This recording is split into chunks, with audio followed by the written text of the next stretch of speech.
सात संगत जी, प्यार से कहना धन निरंकार जी। किस तरह ये बार बार ध्यान दिला रहे हैं संत कि एक जो डर होते हैं अंदर से, जो एक निकलते हैं, उससे भ्रम भी बनते हैं और फिर वो भ्रम किस तरह एक शांत हो पाते हैं, वो सिर्फ और सिर्फ ब्रह्म ज्ञान से हो पाते हैं। कि कैसे एक मनुष्य अगर आया है तो अकेला ही आया है और अपनी मृत्यु के बाद भी इस निरंकार में जाने के समय भी अकेला है। तो बस ये जो बीच का पैच ज़िंदगी है, इसमें रिश्तेदार मिल जाते हैं, दोस्त मिल जाते हैं, तो वो एक साथ जब लगता है कि है किसी का, तो फिर वो भय मन में भी आता है कि अब अगर ये साथ छूट गया तो फिर मन में डर आ रहा है।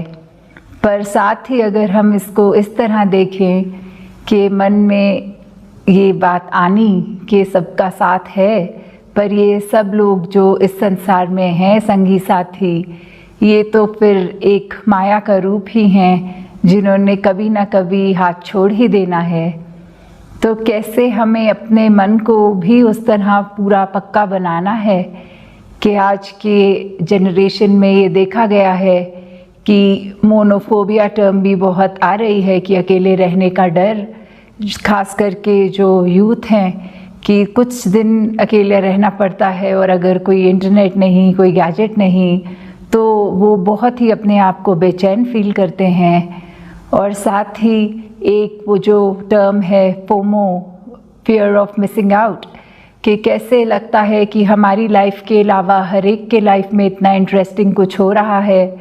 लगता है ओ कोई नए आर्टिस्ट ने कोई गाना निकाला, मैंने अभी तक नहीं देखा, उसके इतने व्यूज़ हो गए हैं, तो मन की बेचैनी आनी। या कोई नई मूवी आ रही है, उसका ट्रेलर निकल गया है, मेरे सब दोस्तों ने देख लिया है। तो ऐसे छोटी छोटी चीज़ें जो आजकल ऐसे लगता है कि किसी की ज़िंदगी में हमसे ज़्यादा कुछ इंटरेस्टिंग हो रहा है। पर बात तो वही है, ज़िंदगी सबकी उसी पर आधारित अगर रखें इस निरंकार पे, तो कितनी स्थिर होगी।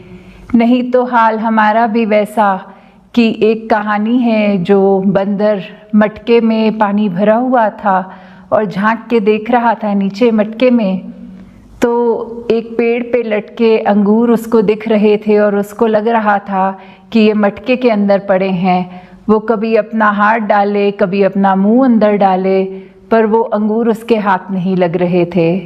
तो कैसे ये बस एक रिफ्लेक्शन थी जो ऊपर अंगूर की, जो उसके उस गमले में आ रही थी, पर ये इल्यूजन ये उसको इतना भ्रमित कर रही थी कि उसने वो मटके के अंदर दिखने वाले अंगूर को असली अंगूर माना और ऊपर देखकर पेड़ की ओर देखा तक नहीं कि वो असली तो वो है, सच्चाई तो वो है।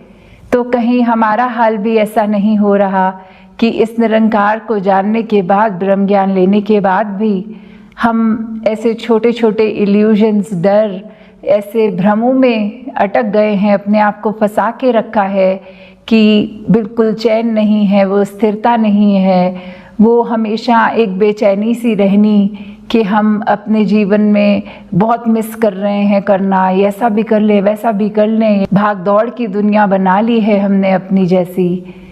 तो किस तरह हम अपने आप को ऐसा बना लें कि ये जो निराकार है उस पे आधार रख के, अपना विश्वास रख के, फिर स्विमिरन से भी एक बहुत ही शांति, एक स्थिरता आएगी।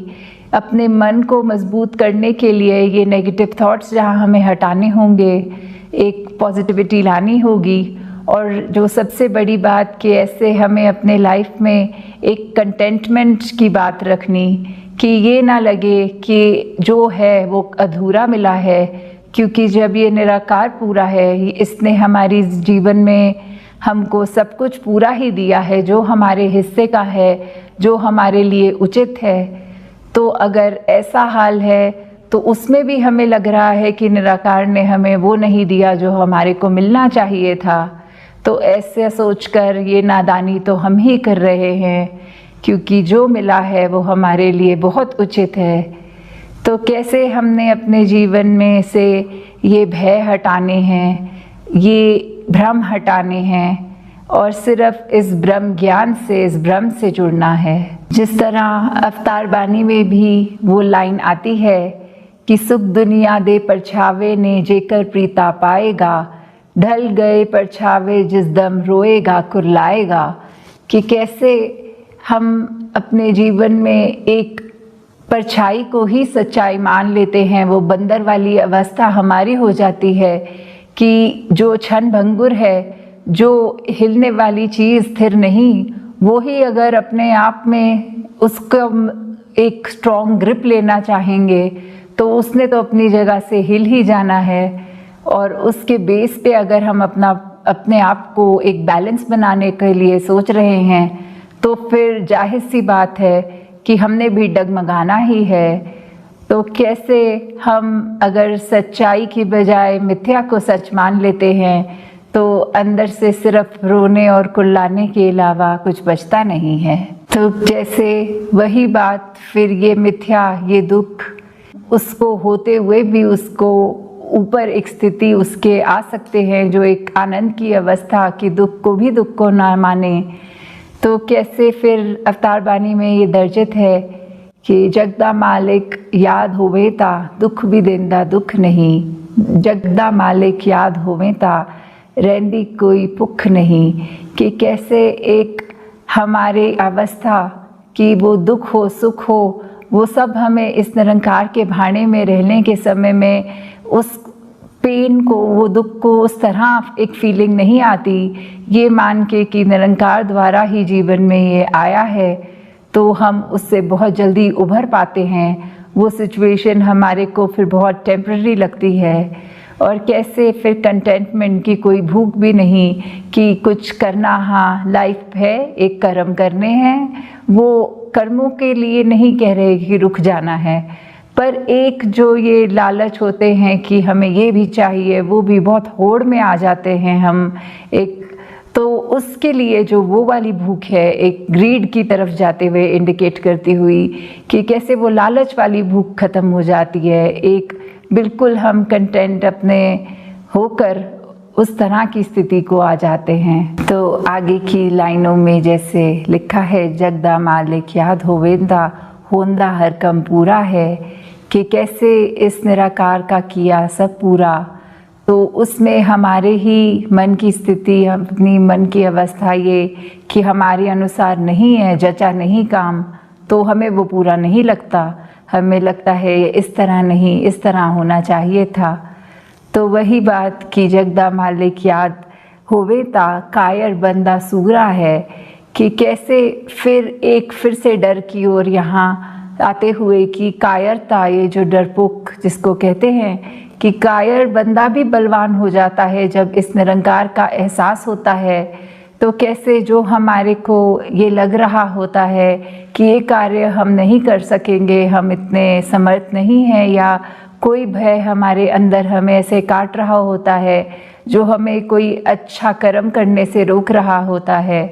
तो जैसे ही ये निराकार याद आता है, इसका स्मरण होता है, तो फिर एक जो बल मिलता है, ये मन को मजबूती मिलती है। तो फिर वही व्यक्ति जो एक समय कुछ चंद पलों पहले कायर, वो अब इतना सूरमा, इतना बलवान कि सारे कार्य अच्छी तरह अपने कर रहा है। तो यही कि कायर व्यक्ति भी अब बलवान है, क्योंकि उसको याद आ गया कि करता तो यही है, करने वाला ये है। हमारा शरीर एक बस इंस्ट्रूमेंट की तरह, ये प्रभु जिसने हमें ये शरीर दिया, वो जैसे चलाए वैसे उसके रंग में रंग कर ही चलना है। और आगे की लाइंस भी कि जगदा मालिक याद होवे ता मौत दा भय मिट जांदा है। कि कैसे एक मृत्यु जो हमें आती है, शरीर को आनी ही है सबकी एक ना एक दिन, तो जितना समय हम जीवित हैं उस डर में ना जिएं कि हमारी मौत कब आएगी, हमारी ये प्यारी ज़िंदगी हमसे छूट जाएगी। तो ये तो सच्चाई है कि मौत ने तो आना है। तो कैसे मौत आने से पहले हम ना मरें, उससे पहले जीते जी अपनी ज़िंदगी इतनी संवार लें कि बस एक प्यार हमारे मन में, हर एक के साथ हम मिलनसार होके उनके लिए हमारे अंदर से अच्छाई निकले, अच्छी बातें निकलें। कैसे हम अपने लिए भी एक ग्रोथ की ओर बढ़ते रहें, अपने आप को भी एक दलदल में, एक वेब में जैसे फंसाते हैं वैसा ना करें, अपनी ग्रोथ करते जाएं, तो ये मौत का भय भी हमारा मिट जाता है, क्योंकि ये दातार, ये निराकार जिससे हम आए हैं, मौत के बाद भी हमें उसी में मिलना है। तो फिर डर किस चीज़ का? ये शरीर और आत्मा ये तो बहुत ही अलग चीज़ें हैं। शरीर कुछ सालों के लिए ही है, पर आत्मा तो इस निराकार की है, इसी से आई है, ज्ञान प्राप्त करके इसी में वापस जाना है। तो कोई उम्र या सालों की वो मोहताज नहीं। तो कैसे ये जब बात याद आती है कि निराकार ही सब कुछ है, तो फिर ये लास्ट लाइन जो इसी शब्द की कि कहे अवतार ज्ञान दे बाजो, मालिक याद ना आंदा है, कि जब तक हमें ज्ञान याद है तब तक ही इस प्रभु, इस निराकार, इस मालिक का भी हमें चेता होता है, याद रहता है। क्योंकि ये बात ही ऐसी है कि ज्ञान याद तो निराकार याद, निरंकार के एहसास में हैं तो ज्ञान पे चल रहे हैं, ये उत्प्रोत जो बात है। तो फिर अगर हम यही भूल जाएं निराकार को, तो फिर हमें एक ज्ञान होने के बावजूद भी ये मालिक भूल गया। तो फिर ये ज्ञान अपने मन में बसा कर रखें। ये ज्ञान ऐसी दौलत है कि ज्ञान के ऊपर अपने ज़िंदगी को चलाएंगे तो ये दौलत बढ़ेगी। अपने कर्मों द्वारा अपने कर्मों की खुशबू हर एक तक लेकर जाएंगे तो ये दौलत बढ़ेगी। तो कैसे हमें अपने मन के सारे भय, जब ये बात याद आती है कि दातार है, निराकार है, तो भय वहीं ख़त्म हो जाएंगे।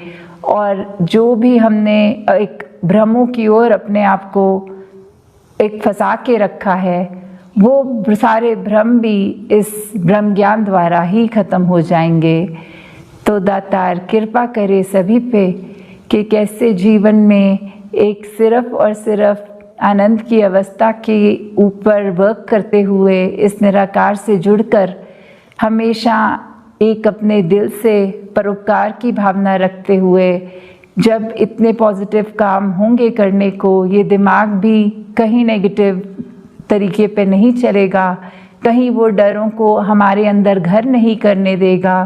क्योंकि इंस्टिंक्टिवली एक फियर होना कि अचानक हम कमरे में आए हैं और कोई बच्चा भी कोई छुपन छुपाई खेलने वक्त एक डरा देता है, तो एक शरीर का एक रिफ्लेक्स, वो डरना वो पल की चीज़ है, पर एक भय में हमेशा रहना, उसको हम काट ज़रूर सकते हैं इस ब्रह्म ज्ञान से। तो कैसे हम एक अपने मन को और साफ करते जाएं, अपने मन के अंदर जितना ठहराव ला सके इस सिमरन द्वारा।